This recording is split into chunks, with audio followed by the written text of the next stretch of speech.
Going into this match, we knew it was going to be difficult. We see the level of the Iranian team is very strong, and so we expected a very difficult match. And we had opportunities, and I think we're a team that has some great things ahead of us, and we're going to keep learning from these experiences.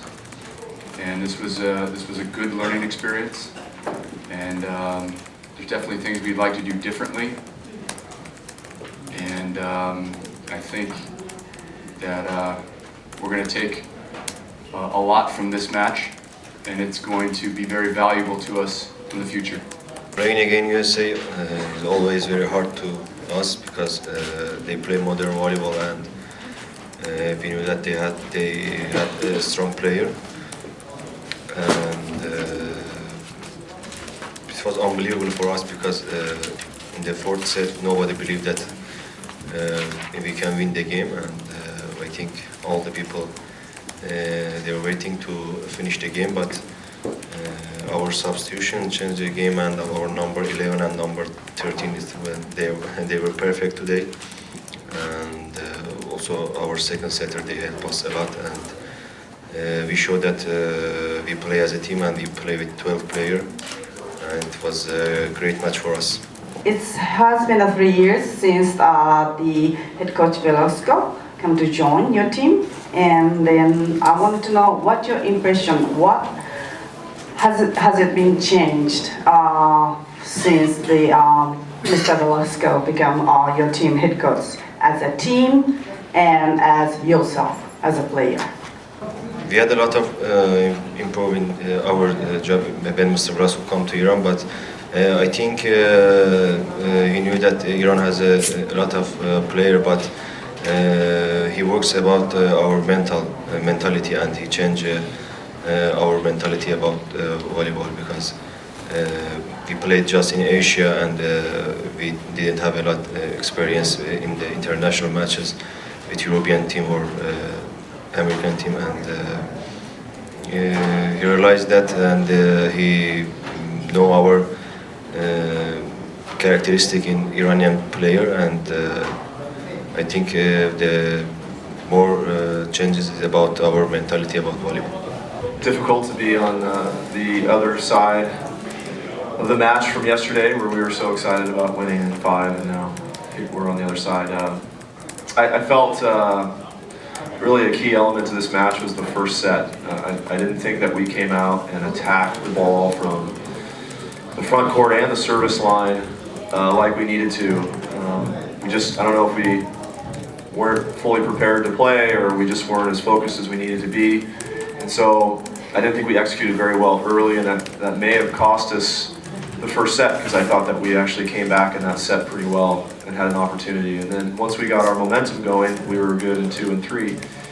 And early in the fourth set, the substitution that coach made, and with 11 and 13 coming in, they were very, very good, and that changed the momentum for Iran, and they played a great match. And so once again, we find that the margins are very slim, and we're disappointed to be on this side of it. But like Reed mentioned, I think this will continue to be a great learning experience for our team. But for our players, it's very difficult to play against the United States and Brazil, because my players know I admire these both teams, and I very often show them as a model to follow. And to talk with them and convince them it's possible to win was not easy, but they were so good to believe in the victory and fight during all the match. And I think that they learned during the match, because during the match I talk about the system of block and defense that I thought United States did the difference in the second and third set, and we started to touch balls in block and defend and counter-attack better, and I think that changed the match to us. But the bench players play with a very big spirit, convinced to the possibility to win, and I have I have to thank them because they did the change. So my question is, what are the mental coaching that you give to those players from day-to-day, everyday practice so that they can have a confidence for the very edgy time of the match? But first of all, don't think that always is in this way. Sometimes it's better, sometimes it's worse.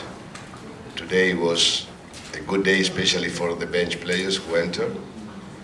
I think they play with confidence also because they have nothing to lose.